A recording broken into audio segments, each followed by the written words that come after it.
Terima kasih Om Swastiastu. Perkenalkan, nama saya Imade Mertayoga Setiawan. Saya tinggal di Jalan Narakusuma. Iki saudara saya. Om Swastiastu, yang Komangere Esrada, yang tinggalnya di Jalan Dewi Madi, yang saking Tanjung Muka Subudi.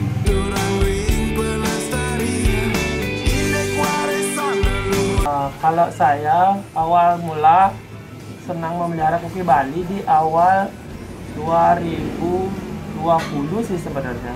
Di Corona. Iya, karena awal-awal Corona. Akan tetapi di saat pertama kali saya memelihara koki Bali, saya mengambil di usia 2 bulan. 2 bulan dan 2 minggu masih anak-anak itu. Yang juga sama dari tahun 2020 niki, gara-gara Corona juga ya, gak ada kesibukan. Nah, duluan saudara Tianuki yang melihara dimasukin sama dia, ya kayak diracunin lah. Melihara lagi berapa bulannya Tiang ikut belinya di dia juga dulu.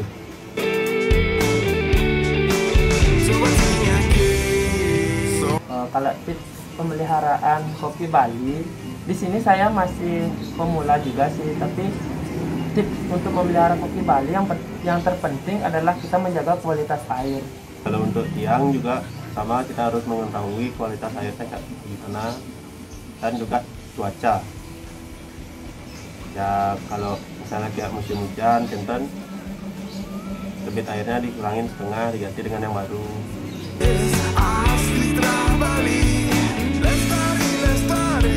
Sendiri pemeliharaan ikan mas koki Bali, saya memberikan pakan masih tergantung pada pakan jadi, karena saya lebih menggunakan pakan takari karena takari itu sendiri lebih mudah didapat. Karena dulunya awal mula saya memelihara koki Bali, saya menggunakan pakan tetrabit.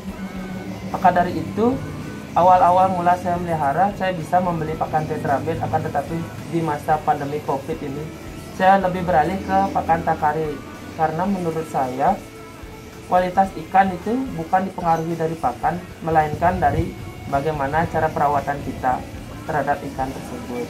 Itu sih menurut saya, mungkin bisa dibantu untuk Pak Man. Kalau untuk saya pakainya agaru yang tenggelam nih ke. Kalau dulu pernah juga pakai tetrabit, tapi sama juga karena masa pandemi, bisa untuk ekonomi, saya pakainya agaru juga gampang lah, lumayan nyari. Kalau nggak agaru, saya pakai takari juga.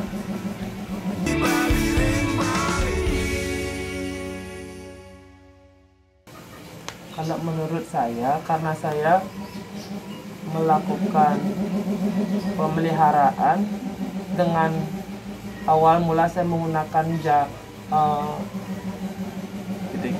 jeding. Awal mula saya menggunakan jeding dengan kedalaman kurang lebih dari 50 sampai 60 cm. Akan tetapi karena saya kurang puas dalam hasil pemeliharaan menggunakan jeding, maka dari itu saya membuat kolam yang berukuran 120 kali tinggi 60 untuk melakukan pemeliharaan ikan mas koki tersebut. Kalau menurut Tiang sih, kedalamannya untuk koki Bali ini ke 50. Kalau masalah lebar, panjangnya kolam itu kan tergantung juga kapasitas dalam rumah kita. Dan kalau kedalamannya 50, 45 gitu.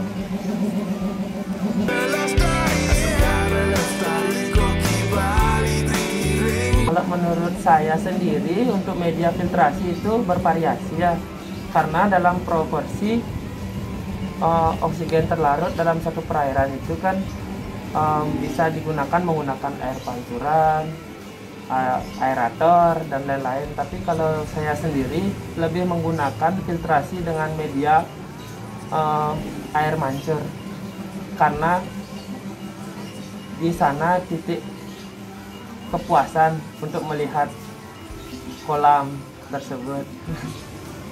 Kalau saya juga sama pakai air mancur. Kalau di rumah nih yang kolamnya kan nggak pakai chamber juga, yang pakainya talang air di rumah kolamnya, jadi dia pakai air mancur biar sama juga kepuasan juga ngelihat kolamnya.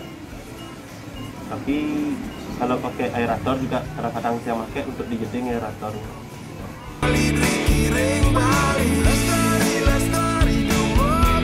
Menurut saya sih tergantung orangnya, dikarenakan tempat yang berbeda. Di sana pun juga akan memiliki keterbatasan tempat. Kalau menurut saya sih intinya penaruhan kolam kalau bisa harus ada tembus sinar matahari, karena istilahnya agar ikan itu, ikan mas koki Bali menurut saya harus memiliki yang namanya suhu hangat, karena jika terlalu dingin maka ikan mas koki akan cepat terkena sakit. Mungkin dari saudara Toman. Sama juga, yang juga naruhnya kan di halaman juga kan ya,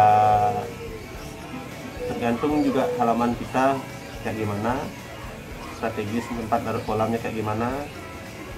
Yang penting kena cahaya matahari juga, sama perputaran airnya juga bagus.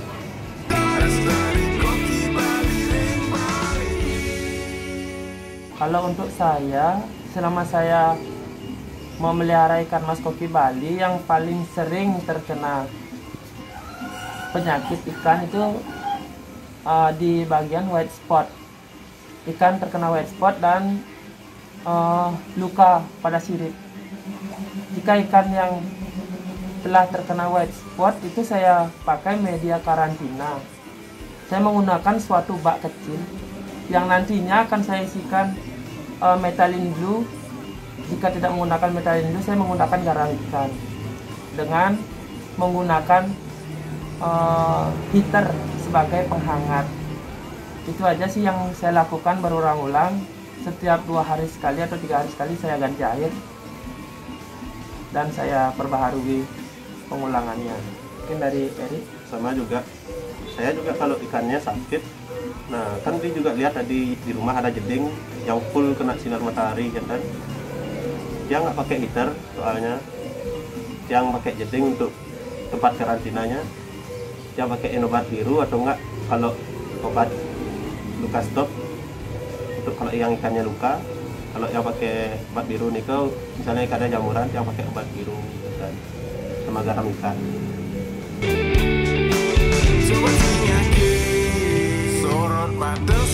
Kalau untuk saya sendiri, saya belum pernah ya menggunakan air PDAM, karena di sini saya masih menggunakan yang namanya air sumur bor.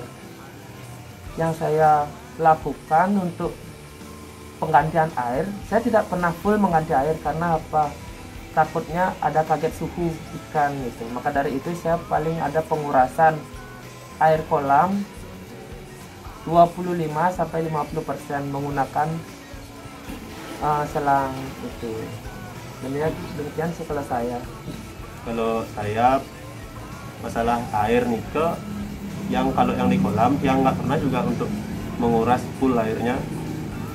Ya palingan kayak menyedot kotoran yang di bawah nih yang ganti seberapa yang sanggup nyedotnya. Kalau banyak kotorannya, yang sanggup nyedotnya pasti ada sisa kan kotorannya nih masih yang sedot, pasti airnya berkurang dan yang tambah lagi gitu. Kalau untuk yang akuarium yang di rumah, yang selalu ganti penuh, tapi setelah yang ganti nih yang tak nggak pernah langsung menaruh ikan di sana, pasti yang makan 1 hari gitu.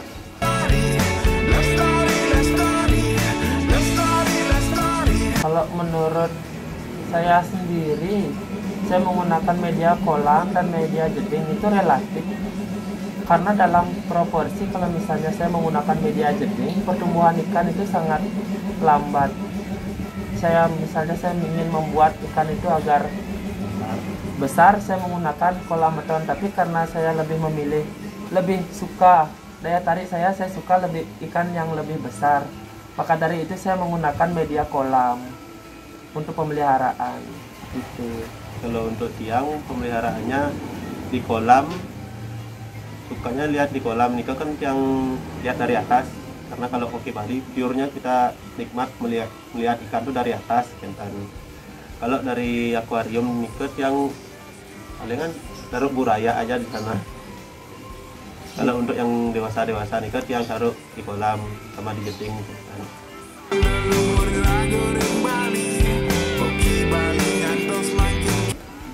Kalau menurut saya sendiri, saya belum bisa untuk membedakan mana kualitas yang unggul maupun yang non unggul, karena menurut saya sendiri kualitas dari ikan mas koki Bali tersebut itu adalah karakteristik kita sendiri. Bahwasannya kalau memang kita senang melihat ikan mas koki dengan proporsi badan, sirip, mata maupun ekor, di sanalah menurut saya ikan mas koki yang bagus. Itu. Kalau tiang juga sama ya, dari kesenangan diri kita sendiri aja. Tapi kalau dicari umumnya pasti yang nyari mata simetris, bulat telur, ekor sama panjang badannya kan. Tapi kalau tiang sih yuk dari kesenangan diri sendiri aja sih.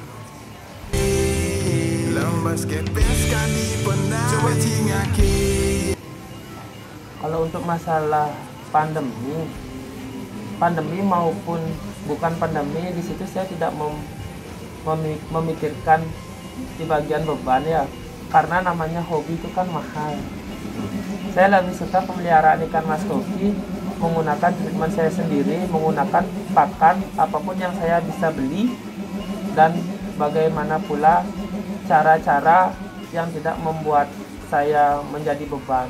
Istilahnya seperti itu aja sih kalau perawatan saya. Kalau saya juga sama kayak gitu. Saya nggak mau ngajarin ikan itu manja, harus makan gini, saya nggak mau. Saya apa yang saya bisa beli itu saya kasih ikannya gitu kan. Ada kayak mungkin niki yang lihat banyak yang ngasih pakan kering, yang kan berpacu untuk harus ngasih makanan ketan untuk ikan, harus yang kan.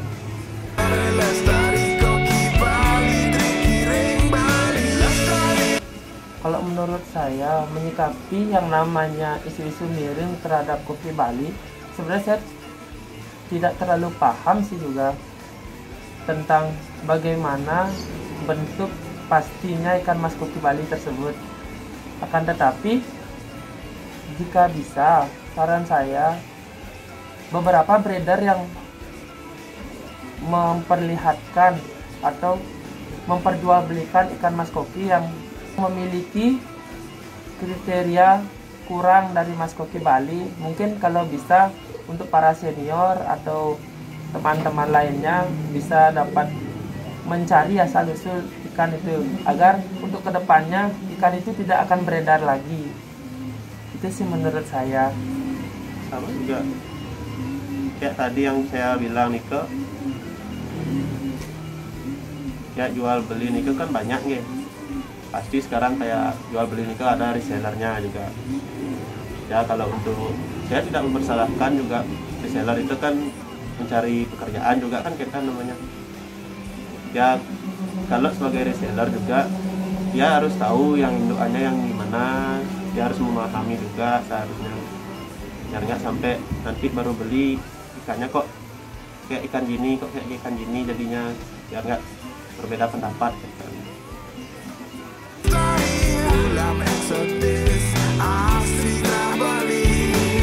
Harapan saya untuk kedepannya agar kita tahu tentang kopi Bali, harapannya saya ingin para senior atau yang sudah lebih berpengalaman dari saya memberikan edukasi terhadap bagaimana cara perawatan ikan mas koki Bali dan bagaimana pula cara treatment agar ikan mas koki Bali itu tetap sehat, dikarenakan kan ada beberapa cuaca ekstrim yang dapat membuat ikan mas koki itu menjadi sakit. Itu sih harapan saya ke depannya, dan harapan saya juga agar ikan mas koki Bali ini akan tetap lestari.